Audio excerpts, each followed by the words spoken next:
Bonjour tout le monde, aujourd'hui donc premier cours sur le DaVinci Resolve. Donc vous avez téléchargé DaVinci Resolve qui se trouve dans la fenêtre d'en bas là, ou dans, je sais pas où vous l'avez mis. Il va s'ouvrir.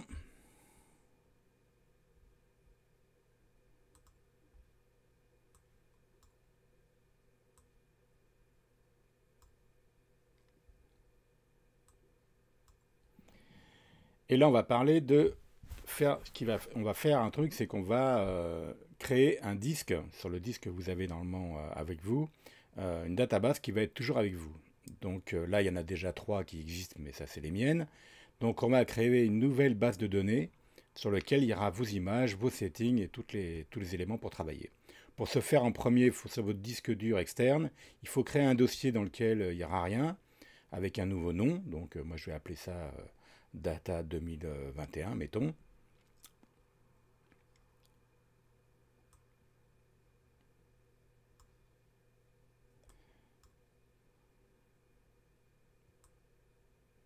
Voilà. Je crée une nouvelle database. Je lui donne un nom que je m'appelle moi MH par exemple. Je demande sur quelle database il va être connecté. Donc je vais dans mon disque dur externe, la database de 2021, le dossier vide que je viens de créer. Je le crée et je fais une création. Il va me demander, là il me dit un truc, bon j'ai pas eu de problème moi tellement avec ça, c'est les formats exFAT que je fais sur mon disque dur externe. A priori, j'ai pas de problème, mais bon, je vais un jour changer le format de ce disque pour être plus tranquille, parce qu'à priori, ils ont l'air de dire qu'il y a des problèmes. Moi, j'en ai jamais eu, mais bon. Donc, je crée quand même ma database. C'est pour ça qu'il me met un petit truc jaune là. Donc, dans cette database créée, il n'y a rien, il n'y a pas de projet. Je vais créer un nouveau projet, donc. Voilà, je fais nouveau projet.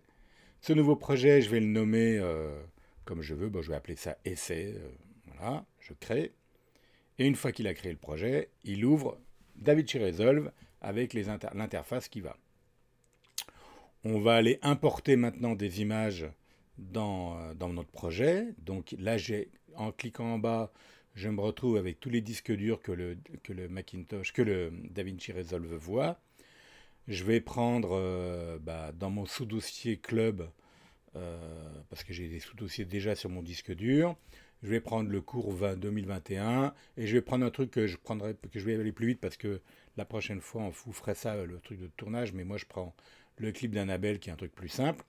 Il me demande de changer la fréquence du projet, je dis non parce que pour l'instant je ne veux pas faire ça. Et là je me retrouve avec, en les glissant dans Master, donc comme je l'ai fait tout à l'heure là, eh bien je me retrouve avec tous les plans, avec les arborescences qui se trouvent dans ce dossier. Donc il y a des plans qui ont été tournés avec des téléphones, voilà, qu'on voit directement. Et il y a des plans master qui sont les versions différentes qu'on a fabriquées avec Annabelle la dernière fois. Là, c'est les plans qui restent dans ce truc-là, mais que je vais pas importer. Je repars sur mon système de montage, donc ma fenêtre de montage, et là, je me retrouve bien dans mon master avec l'équipe d'Annabelle, les masters avec les versions plusieurs mois machin, les parties faites au téléphone portable, et ainsi de suite. Voilà, voilà. Première chose qu'on va faire, c'est qu'on va, dans les préférences DaVinci, on va lui demander de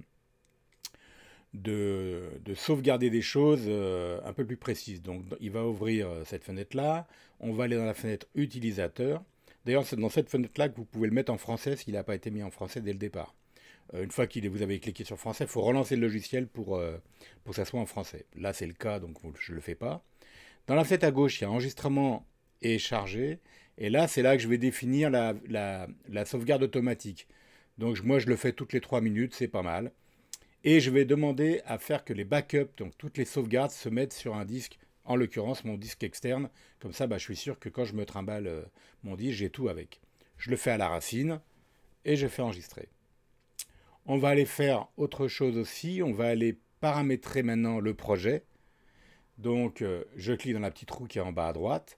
Ici, je vois bien que je veux être en 1920 par 1080 dans la configuration du projet. Par contre, je veux qu'on soit en 25 images. Donc, je clique sur 25. Et à ce moment-là, il va aligner à la fois les images que je rentre, plus le timeline de ma séquence en 25 images. Je descends jusqu'en bas, pratiquement, pour avoir les dossiers de travail. Le dossier de travail, ça va me permettre de sauvegarder tout ce qui va être les proxys, les éléments de cache, enfin, toutes les choses qui servent pour le montage. qu'on va créer pour le montage. Pareil, je les mets dans mon disque externe, à la racine directement, et je vais le faire pour les trois éléments, les caches. Donc je redescends, je me mets sur Samsung 2, puisque c'est mon disque dur, je fais Open, et je vais faire aussi pour la galerie, voilà, tous ces trucs-là. Comme ça, on est sûr que quand on s'en va avec notre disque, eh ben, tous les éléments sont dedans et on n'a pas à chercher partout. Une fois que j'ai fait ça, je fais enregistrer. Il va me dire que vous avez changé les images et les fréquences du projet, qu'on met une mise à jour. Et voilà. Une fois qu'on est là, maintenant, on a notre élément. Donc, je vais faire un petit peu le ménage dans les fenêtres. Voilà. Donc, on a une fenêtre à gauche et une fenêtre à droite. La fenêtre de gauche, c'est la fenêtre dans laquelle il va y avoir nos images qu'on va mettre, qu'on va choisir pour monter. Et dans la fenêtre de droite, c'est la fenêtre dans laquelle il y a notre timeline avec notre montage. Avant tout ça, on va importer mon clavier. Alors, on va dans la fenêtre de DaVinci Resolve, en haut à gauche, on va choisir mon clavier, et par défaut, vous avez le clavier de DaVinci Resolve, bien sûr. Il y en a plusieurs qui sont déjà préprogrammés, mais moi, je vais importer mon clavier que j'ai fait moi, donc mes raccourcis, que je vous ai donné, que je vais vous donner d'ailleurs en mail ou encore quand vous viendrez. Ça s'appelle Setting DaVinci. Alors là, il est sur mon document, mais normalement, je vous l'aurai mis sur votre disque dur externe, que je vais attends, on va descendre. Voilà, sur le disque dur Samsung. J'ai un dossier qui s'appelle Setting DaVinci et je vais prendre celui de 2021. Voilà, celui-là. Bon, moi, je ne vais pas l'ouvrir parce je l'ai déjà dans mon projet. Donc, vous faites ouvrir, il va se charger dans vos claviers. Voilà, donc moi je ne le fais pas parce que je l'ai déjà. Et une fois que vous l'avez, à la place de DaVinci Resolve, vous aurez en plus, en dessous, 2021 qui correspond au clavier, de notre clavier. On verra comment on importe des touches particulières si vous voulez changer les touches. On fera ça plus tard. Donc vous faites enregistrer, vous fermez, et là vous avez le clavier que moi j'ai défini sur mon DaVinci. Comme ça on a tous le même clavier, après vous pouvez rajouter des choses, mais voilà. Une fois qu'on a fait ça, on va fermer tous ces petits dossiers et on va créer un dossier montage. Donc on clique droit sur la souris, on fait nouveau dossier, on l'appelle montage, il va les mettre automatiquement dans le sous-groupe de clips de Annabelle. Et dans ce clip montage, on clique encore droit dans la fenêtre de droite et on va créer un nouveau timeline pour pouvoir monter nos images.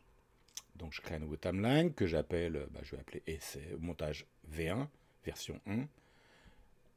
On verra après précisément ce qu'on peut changer là-dedans, mais pour l'instant on s'en fout, on peut le faire après. Une fois que j'ai ça, donc ma séquence, elle est avec son petit clic rouge en haut, qui permet de dire que c'est cette séquence-là qui est dans mon timeline. Je vais prendre, pas ces clips-là, parce que je pense que c'est les clips de montage déjà.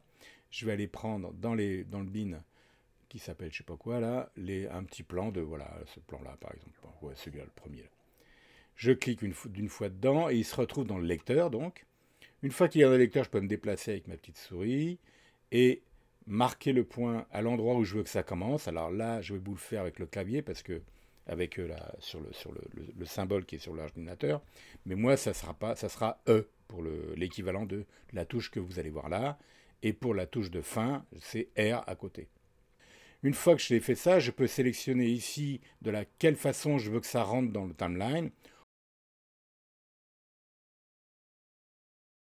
On va mettre comme ça, donc c'est sur V pour moi, d'ailleurs il y a le raccourci qui s'affiche quand on le voit. Ça c'est pareil, on peut le faire ici, mais moi j'ai mis des petites touches pour aller plus vite sur certains trucs. Et là on voit le timeline, et donc voilà, j'ai le timeline avec son image et son son qui sont couplés ensemble. Et donc voilà, donc c'est notre premier plan de montage. On verra après la suite comment on monte des plans, mais voilà la première petite leçon sur le montage. Eh bien merci à vous, hein, et puis à la prochaine, au prochain cours.